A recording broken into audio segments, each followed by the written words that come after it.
നെയ്യാറ്റിൻകരയിലെ ഗോപൻ സ്വാമിയുടെ മൃതദേഹം കല്ലറ തുറന്ന് പുറത്തെടുത്തു. കല്ലറയിൽ ഇരുത്തിയ നിലയിലായിരുന്നു മൃതദേഹം. കല്ലറയിൽ പൂജാദ്രവ്യങ്ങളും കണ്ടെത്തി. മൃതദേഹം പോസ്റ്റ്മോർട്ടത്തിനായി തിരുവനന്തപുരം മെഡിക്കൽ കോളേജ് ആശുപത്രിയിലേക്ക് മാറ്റിയിരിക്കുകയാണ്. മൃതദേഹം ഏറ്റെടുക്കുമെന്ന് കുടുംബം അറിയിച്ചു. പോസ്റ്റ്മോർട്ടത്തിൽ 3 തരത്തിലുള്ള പരിശോധനയുണ്ടാകുമെന്നാണ് ഡോക്ടർമാർ അറിയിച്ചിട്ടുള്ളത്. വിഷം ഉള്ളിൽ ചെന്നിട്ടുണ്ടോ, പരിക്കേറ്റാണോ, സ്വാഭാവികമായ മരണം ആണോ എന്നതിൽ ആണ് വ്യക്തത വരുത്തേണ്ടത്. വാർത്തയുടെ വിശദാംശങ്ങളുമായി ഞങ്ങളുടെ പ്രതിനിധികൾ Dan Kurian, V Vinod, Arun Mohan എന്നിവരാണുള്ളത്.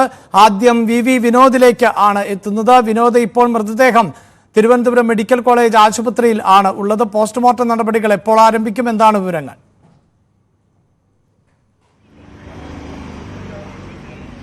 Postmortem മുറിയിലേക്ക് ഇപ്പോൾ മൃതദേഹം മാറ്റിയിട്ടുണ്ട്. 2 മണിക്കൂറിനുള്ളിൽ നടപടിക്രമങ്ങൾ പൂർത്തിയാകുമെന്നാണ് മനസ്സിലാക്കുന്നത്. ഫോറൻസിക് സംഘം ഉൾപ്പെടെയുള്ള ഡോക്ടർമാർ ഈ പോസ്റ്റ്മോർട്ടം നടപടികൾക്കായി അല്പസമയം മുൻപ് ഇവിടേക്ക് എത്തിയിരുന്നു. 3 ഡോക്ടർമാരാണ് ഉണ്ടായിരുന്നത്. അതോടൊപ്പം തന്നെ മറ്റ് ജീവനക്കാർ, ഈ ആശുപത്രി മോർച്ചറിയിലുള്ള ജീവനക്കാർ അടക്കം ഈ നടപടിക്രമങ്ങളുടെ ഭാഗമായി അതിനുശേഷം ബന്ധുക്കൾക്ക് കൊടുക്കുന്നാണ് RDO നേരത്തെ തന്നെ വ്യക്തമാക്കിയത്. അതേസമയം 3 കാര്യങ്ങളാണ് പ്രധാനമായും പരിശോധിക്കുന്നത്. ഇത് വിഷാംശം ഉള്ളിൽ ചെന്നിട്ടുണ്ടോ എന്നത് ഒരു പരിശോധന. മറ്റൊന്ന്, ഏതെങ്കിലും മരണത്തിന് കാരണമാകുന്ന തരത്തിലുള്ള പാടുകൾ, മുറിവുകൾ, ക്ഷതം ശരീരത്തിന് ഏറ്റിട്ടുണ്ടോ, മർദ്ദനം ഏറ്റിട്ടുണ്ടോ എന്ന കാര്യം മറ്റൊരു പരിശോധനയായി നടത്തും. സ്വാഭാവിക മരണമാണോ എന്ന കാര്യം, ഈ 3 കാര്യങ്ങൾ പരിഗണിക്കും. ഇതിൽ ഈ വിഷാംശം ഉള്ളിൽ ചെന്നിട്ടുണ്ടോ എന്നത് രാസപരിശോധനാ ഫലത്തിന്റെ അടിസ്ഥാനത്തിലാണ് ലഭിക്കുക. അതിന് ഒരാഴ്ചയെങ്കിലും സമയമെടുക്കും. അതേസമയം ഈ മർദ്ദനമേറ്റിട്ടുണ്ടോ അല്ലെങ്കിൽ ഏതെങ്കിലും ശരീരഭാഗത്തിന് ക്ഷതമേറ്റോ എന്നത് എക്സ്റേ അടക്കം, റേഡിയോളജി അടക്കമുള്ള പരിശോധനകളിലൂടെയാണ് കണ്ടെത്തുക. അതിന് ഇന്ന് തന്നെ ആ റിസൾട്ട്, ആ ഫലം ഇന്ന് തന്നെ പുറത്തു വരും. മറ്റൊന്ന്, സ്വാഭാവികമായ മരണമാണോ എന്ന്, ഇത്തരം കാര്യങ്ങളില്ലെങ്കിൽ അത് സ്വാഭാവിക മരണം എന്ന് വിലയിരുത്തേണ്ടി വരും. പക്ഷേ അതിന് രാസപരിശോധനാ ഫലം കൂടി കിട്ടേണ്ടതുണ്ട്. ഏതായിരുന്നാലും ഈ നടപടിക്രമങ്ങൾ, പരിശോധനാ നടപടിക്രമങ്ങൾ ഇന്ന് തന്നെ പൂർത്തിയാക്കി, പോസ്റ്റ്മോർട്ടം നടപടി പൂർത്തിയാക്കി മൃതദേഹം ബന്ധുക്കൾക്ക് വിട്ടുകൊടുക്കാനാണ് തീരുമാനിച്ചിട്ടുള്ളത്.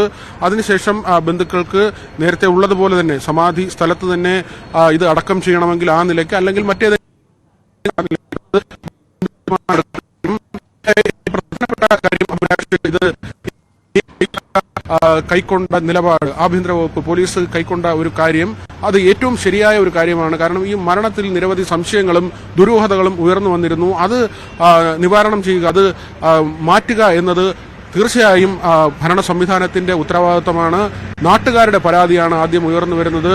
അദ്ദേഹത്തിന്റെ മരണത്തിൽ സംശയങ്ങളുണ്ട്, വീട്ടുകാരുടെ മൊഴിയിൽ ചില വൈരുദ്ധ്യങ്ങളുണ്ട്. ഇതൊക്കെ പക്ഷേ അവർ അറിഞ്ഞുകൊണ്ടുണ്ടാകുന്ന മൊഴികളിലെ വൈരുദ്ധ്യമായിക്കൊള്ളണമെന്നില്ല. അല്ലെങ്കിൽ ഏതെങ്കിലും തരത്തിലുള്ള ഒരു ക്രൈം അവിടെ നടന്നിട്ടുണ്ടോ, ഇതിൽ എന്തായാലും വ്യക്തത വരേണ്ടതുണ്ട്. അതിന് ആവശ്യമായ പരിശോധനകളാണ് നടക്കുന്നത്. അതിനുശേഷം സ്വാഭാവികമായും പോസ്റ്റ്മോർട്ടം നടപടി പൂർത്തിയാക്കി ബന്ധുക്കൾക്ക് മൃതദേഹം വിട്ടുകൊടുക്കും. അഭിലാഷ്, ഇതാണ് നിലവിലെ സാഹചര്യം. അതായത് ബന്ധുക്കൾക്ക് പോസ്റ്റ്മോർട്ടം നടപടികൾ പൂർത്തിയാക്കിയ ശേഷം മൃതദേഹം വിട്ടുകൊടുക്കും എന്നാണ് വ്യക്തമാക്കിയിട്ടുള്ളത്. അങ്ങനെയെങ്കിൽ മൃതദേഹം കുടുംബാംഗങ്ങൾ ഏറ്റെടുക്കും എന്നാണ് അറിയിച്ചിട്ടുള്ളത് എന്നതാണ് പ്രാഥമികമായ വിവരം. ഇപ്പോൾ ഡാൻ കുര്യൻ കൂടി ചേരും, ഒപ്പം അരുൺ മോഹനും ഉണ്ട്. അവരിലേക്ക് വരുന്നതിന് മുമ്പ് പോസ്റ്റ്മോർട്ടം നടപടികൾ അടക്കം പൂർത്തിയാക്കിയ ശേഷം ആണ് ഇനി വീട്ടുകാരുടെ ഭാഗത്തു നിന്നുള്ള മറ്റു പ്രതികരണങ്ങളിലേക്ക് നമുക്ക് കടക്കാൻ സാധിക്കുകയുള്ളൂ. വിനോദ്, ഈ മൃതദേഹം പോസ്റ്റ്മോർട്ടത്തിന് ശേഷം വിട്ടു നൽകുമെന്നുള്ളതാണ്. മൃതദേഹം ഏറ്റെടുക്കാൻ ഈ കുടുംബം ഒരുക്കമാണ് എന്നാണല്ലോ അറിയാൻ സാധിച്ചിട്ടുള്ളത്. ഒപ്പം ഗോപൻ സ്വാമിയുടെ മകൻ മെഡിക്കൽ കോളേജിലുണ്ട്. മെഡിക്കൽ കോളേജിലേക്കാണ് മകനെ പോലീസ് ജീപ്പിൽ കയറ്റിക്കൊണ്ടു പോയത് എന്നാണ് മനസ്സിലാക്കാനും സാധിച്ചിരുന്നത്.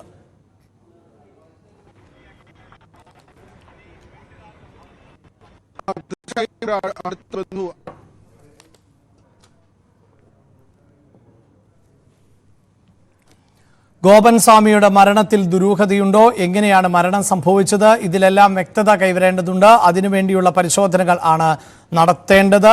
ആ പരിശോധനകൾ പൂർത്തിയാക്കിയ ശേഷം മൃതദേഹം വിട്ടു നൽകും എന്നാണ് അറിയിച്ചിട്ടുള്ളത്. നേരത്തെ ഇതുമായി ബന്ധപ്പെട്ട് കൗൺസിലർ നടത്തിയ പ്രതികരണമുണ്ടായിരുന്നു. അദ്ദേഹം പറഞ്ഞതനുസരിച്ച് അദ്ദേഹത്തിന് ഗോപൻ സ്വാമിയെ പരിചയമുണ്ട്. മൃതദേഹം പുറത്തെടുത്തപ്പോൾ അത് ഗോപൻ സ്വാമിയുടേത് തന്നെ എന്നാണ് അദ്ദേഹം പറയുന്നത്. ഈ കല്ലറയ്ക്കുള്ളിൽ വലിയ തോതിൽ സുഗന്ധദ്രവ്യങ്ങൾ അടക്കം നിറച്ചിരുന്നു, പൂജാദ്രവ്യങ്ങൾ അടക്കം നിറച്ചിരുന്നു എന്നാണ് മനസ്സിലാക്കാൻ സാധിക്കുന്നത്. ഒരുപക്ഷെ കഴുത്തിൻ്റെ ഭാഗം വരെ ഇരുത്തിയ നിലയിൽ ആയിരുന്നു മൃതദേഹം. അതിൽ കഴുത്തിൻ്റെ ഭാഗം വരെയെങ്കിലും ഈ പൂജാദ്രവ്യങ്ങൾ നിറച്ചിട്ടുണ്ടാകാം എന്ന സൂചനയാണ് അദ്ദേഹം പറയുന്നത്. ഈ മൃതദേഹത്തിൻ്റെ കല്ലറ ഉയർത്തുമ്പോൾ, കല്ലറ പൊളിക്കുമ്പോൾ ഏതാണ്ട് നെഞ്ചിൻ്റെ ഭാഗം വരെ ഈ പൂജാദ്രവ്യങ്ങൾ ഉണ്ടായിരുന്നു എന്നും അദ്ദേഹം പറഞ്ഞു. പോലീസ് ഉദ്യോഗസ്ഥന്മാരുമായിട്ട് സ്ലാബ് ജോലിക്കാർ വെച്ചു ചെയ്തായിരുന്നു. സ്ലാബ് പൊക്കി എന്നിട്ട് പുറത്ത് വെച്ചതിന് ശേഷം മൂന്ന് സൈഡ് ഫ്രണ്ടിൽ 2 സ്ലാബായിരുന്നു. അതിനെ ഓരോന്നായിട്ട് ഇളക്കി മാറ്റി. എന്നിട്ട് ഒരു സൈഡ് ആദ്യം വല സൈഡ് പൊളിച്ചു. അതിൽ പുറത്താണ് സിമന്റ് കൊണ്ട് പൂശിയിരുന്നത്. സിമന്റ് കെട്ടായിരുന്നു, ചുടുകല്ലായിരുന്നു. ഇതിനകത്ത് മൊത്തം ഭസ്മമായിരുന്നു. എവിടം വരെ ഉണ്ടായിരുന്നു ഭസ്മം? കരുത്ത് വരെ ഇട്ടതായിരിക്കും, പക്ഷെ അതിന് അല്പം കൂടി താന്ന് സെറ്റായതുകൊണ്ടായിരിക്കും അല്പം കൂടി താന്നിരിക്കുന്നത്. ഇരിക്കുന്ന നിലയിലായിരുന്നു. മുഖം തിരിച്ചറിയാം. പിന്നെ നല്ല രീതിയിൽ ഇരിക്കുകയായിരുന്നു. പിന്നെ തുണി കൊണ്ട് ശരീരം മൊത്തം പുതച്ചിരിക്കുകയായിരുന്നു. അത് ഈ ഭസ്മത്തിന്റെയും കർപ്പൂരത്തിന്റെയും ഇതുകൊണ്ട് എന്താണെന്ന് എനിക്ക് വ്യക്തമായി പറയാൻ പറ്റില്ല. വെള്ളയായിട്ടാണ് കണ്ടത്, തോന്നിയത്. പക്ഷേ അത് ഗോപൻ സ്വാമിയാണ് തിരിച്ചറിയാൻ പറ്റുമായിരുന്നു. അറിയാം. എനിക്ക് നേരത്തെ തന്നെ അറിയാമായിരുന്നു. അതുകൊണ്ട് എനിക്ക് വ്യക്തമായിട്ട് ഗോപൻ സ്വാമി എന്ന് തന്നെ അറിയാം. സമാധി ഇരിക്കുന്ന തരത്തിൽ അതുപോലെ ആയിരുന്നു അദ്ദേഹത്തിന്. ഇരുന്നതെല്ലാം അതേപോലെ തന്നെയാണ്. പൂജാദ്രവ്യം ഇല്ല, ഈ കർപ്പൂരത്തിന്റെ സ്മെല്ല് അറിയാമായിരുന്നു. ഉണ്ടായിരുന്നു. എത്ര സമയം എടുത്തു അവിടെ എല്ലാ കാര്യങ്ങളും കൂടി? 7:15 തൊട്ട് 9:30 വരെ, 9:15 വരെ. അപ്പോ കാര്യം നമുക്ക് ഫോണെല്ലാം അവര് നമ്മളെ മാറ്റിവാക്കിയായിരുന്നു. ഇരിക്കുന്ന അവസ്ഥയില്ല. അതേ അവസ്ഥയിൽ തന്നെയാണ് കൊണ്ടുപോയത്? അല്ലല്ല, പുറത്തെടുത്ത് ഇൻക്വസ്റ്റ് നടത്തി. ടേബിളിൽ കിടത്തി മൊത്തം. പിന്നെ ജനപ്രതിനിധികളെ കൂടി നിർത്തി ഫോട്ടോ എടുത്തു. പിന്നെ അതിനുശേഷം ഇൻക്വസ്റ്റ് നടത്തി ആണ് കൊണ്ടുപോയി ആർടിഒയുടെ സാന്നിധ്യത്തിൽ. ഇതാണ് കൗൺസിലറുടെ പ്രതികരണമെങ്കിൽ നേരത്തെ സബ് കളക്ടർ വ്യക്തമാക്കിയത് കുടുംബാംഗങ്ങളുമായി ആശയവിനിമയം നടത്തിയിരുന്നു. മൃതദേഹം പുറത്തെടുക്കുന്നതിന് മുമ്പ് തന്നെ കുടുംബാംഗങ്ങളുമായി സംസാരിച്ചിരുന്നു. ഒപ്പം മറ്റു വിഷയങ്ങൾ കൂടി, അതായത് ഏത് പശ്ചാത്തലത്തിലാണ് മൃതദേഹം പുറത്തെടുക്കുന്നത്, എന്തുകൊണ്ടാണ് കൂടുതൽ പരിശോധന നടത്തുന്നത്, ഇക്കാര്യങ്ങളെല്ലാം കുടുംബാംഗങ്ങളെ ധരിപ്പിക്കും. കുടുംബാംഗങ്ങളുമായി ആശയവിനിമയം നടത്തുന്നുണ്ട്. കുടുംബാംഗങ്ങളെ കൂടി ബോധ്യപ്പെടുത്തിക്കൊണ്ടാണ് കാര്യങ്ങൾ മുന്നോട്ട് പോകുന്നത് എന്നുള്ളതായിരുന്നു സബ് കളക്ടറുടെ പ്രതികരണം. പോലീസ് അറിയിക്കുന്നതായിരിക്കും.